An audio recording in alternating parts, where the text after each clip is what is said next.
L'immatérialité finalement de la voile latine, c'est aussi c'est à la fois ce goût qu'on redécouvre, cette volonté de partager aussi, dans le cas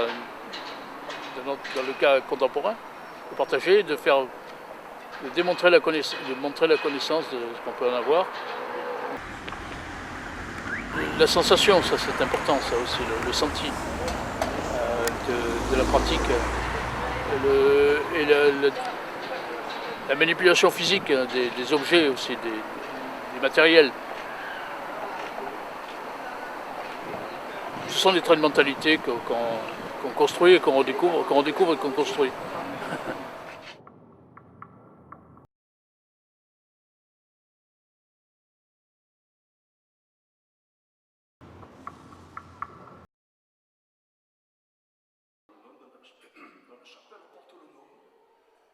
Là, vous avez le thème du naufrage. C'est ça, oui. Merci, c'est un grand classique, ça. Le naufrage, bien sûr. Oui, par rapport au monde de la pêche.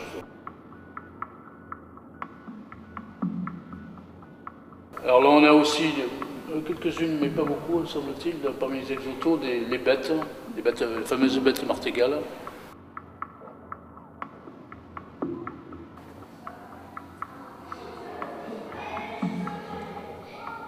Ce sont des petites barques qui font 6 mètres au maximum et qui sont pointues des deux côtés, à fond plat, et qui servent à la petite pêche dans les étangs, sur les canaux également. Voilà, ça c'est les bateaux traditionnels, les bêtes, c'est un terme qui apparaît déjà très tôt dans l'histoire, enfin au moins au XIVe siècle, on a des mentions de bêtes à Martigues, et qu'on retrouve jusqu'à l'époque contemporaine. Le détail est intéressant, enfin, le détail du bateau est intéressant puisqu'on a un gréement complet, un gréement latin, avec l'antenne, la voile qui est ferlée dessus, l'arbre, avec une girouette blanche, là, on voit la petite flamme. Sur l'arrière, donc partant de l'antenne, en bas, on a ce qu'on appelle l'hoste. Voilà. Et même on voit d'ailleurs le davant près du capion, là, donc, qui remonte là, ici. Et sur la tête du capion, on a probablement une peau de mouton.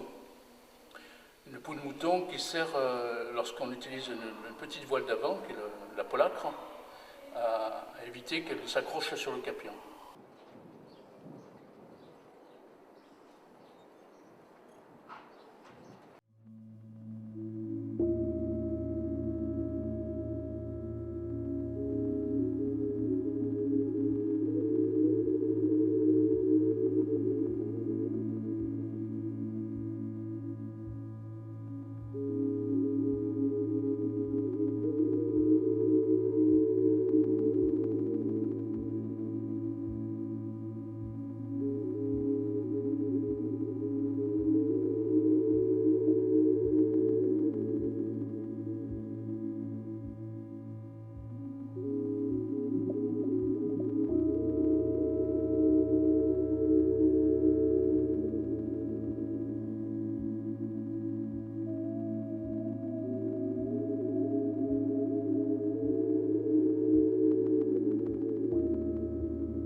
Si tu ne me connais pas, maîtrise bien tes gestes, car la moindre maladresse te précipitera dans la mer, et je te couvrirai comme un linceul à la surface sans le vouloir. C'est parce que je suis la voile latine, la belle voile dangereuse. Mon Dieu à moi, mon bel amant, je lui donne naissance. Il est visible par ma forme comme l'enfant à naître se devine sous l'arrondi du ventre de sa mère. Si tu ne me connais pas, maîtrise bien tes gestes, car la moindre maladresse te précipitera dans la mer, et je te couvrirai comme un linceul à la surface sans le vouloir. C'est parce que je suis la voile latine, la belle voile dangereuse. Mon Dieu à moi, mon bel amant, je lui donne naissance. Il est visible par ma forme comme l'enfant à naître se devine sous l'arrondi du ventre de sa mère. C'est moi qui mets le vent sur la scène du monde. Lui, transparent, m'aguille, me guide, m'aiguillonne, me donne toute sa force et toute ma beauté. Voilà pourquoi, si tu ne me connais pas, ne me touche pas. Mais si j'accepte la main qui cale l'ost, je te tiendrai aussi ton bateau comme on tient un enfant.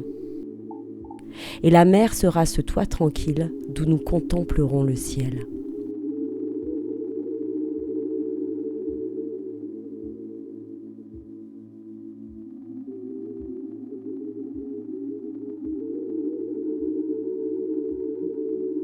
Le réglage d'une voile est un équilibre entre quelque chose de presque imaginaire, le vent, et la réalité résistante de l'eau. Les physiciens parlent de couple, mais la connaissance conceptuelle de cette interaction est très limitée. Naviguer sous voile latine, c'est s'introduire dans cette dialectique entre la mer et le vent, entre le perçu et l'imaginé. Ne tenir compte que de l'un ou que de l'autre est une faute. Le vent est investi d'une personnalité. Il est violent, en colère ou portant. Il forme la mer, pousse à la dérive, qu'il soit réel ou apparent. Une nouvelle dialectique oppose sensation et imagination. Affronter la difficulté, ce n'est pas lutter d'un front têtu avec une besogne de la terre, ce n'est pas louvoyer dans une navigation oblique, c'est vraiment marcher face au vent en défiant la puissance. Toutes les grandes forces de l'univers suscitent des formes de courage.